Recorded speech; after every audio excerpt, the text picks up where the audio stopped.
আজকের রেসিপি হলো কুলেখাড়ার শাক। তা কুলেখাড়ার শাকের ডাঁটা পাতা দুটোই খাওয়া যায়। তো এখানে আমি ডাঁটাটা কেটে নিয়েছি, কেটে ধুয়ে পরিষ্কার করে নিয়েছি। এখানে নিয়েছি মিষ্টি কুমড়ো, নিয়েছি আলু, মাছ। তো চিংড়ি মাছ দিয়ে চচ্চড়ি হবে। তো কড়াইতে সর্ষের তেল দিয়েছি, এখানে দিয়ে দিচ্ছি পাঁচফোড়ন। সর্ষের তেলটা গরম হয়ে গেছে, দিয়ে দিচ্ছি শুকনো লঙ্কা,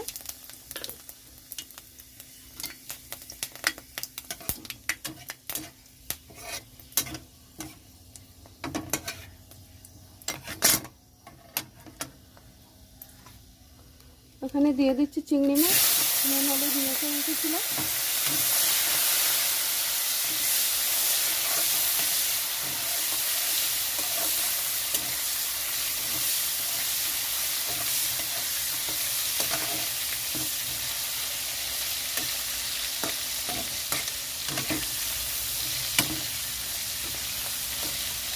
চিংড়ি মাছটা হালকা ভেজে নেব, বেশি ভাজলে শক্ত হয়ে যায়,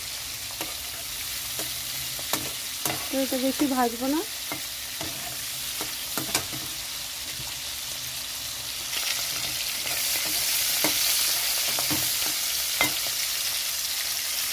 এখানে দিয়ে দিচ্ছি আলু আর কুমড়ো।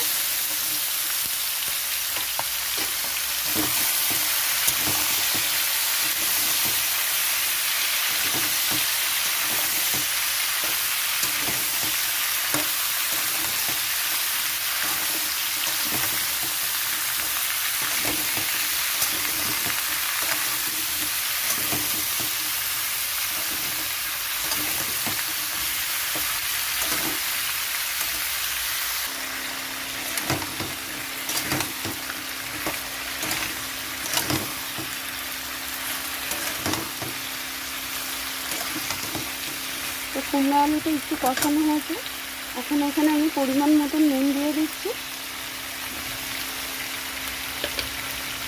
হলুদ গুঁড়ো,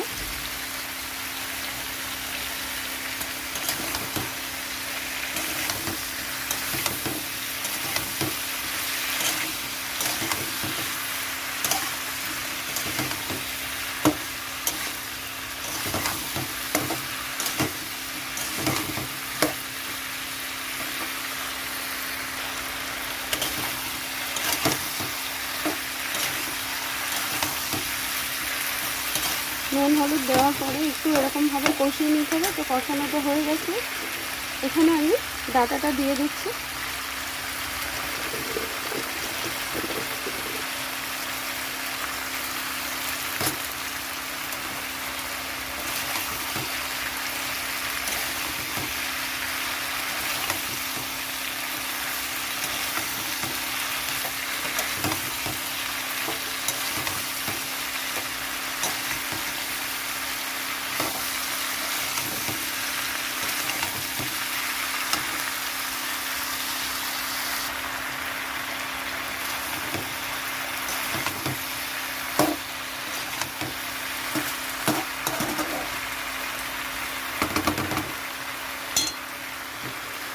এটা চাপা দিয়ে রাখছি সিদ্ধ হওয়ার জন্য।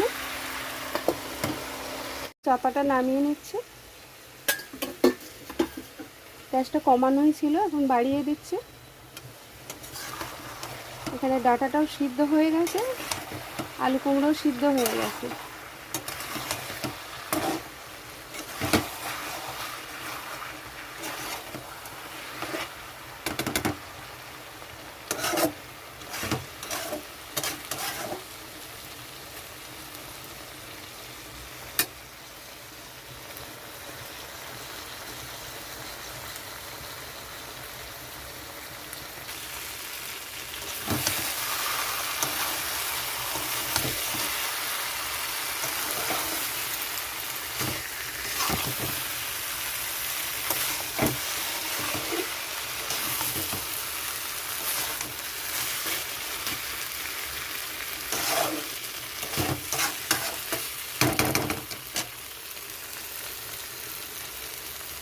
তো এটা হয়ে গেছে, তো চচ্চড়িটা হয়ে গেছে, নামিয়ে নিয়েছি।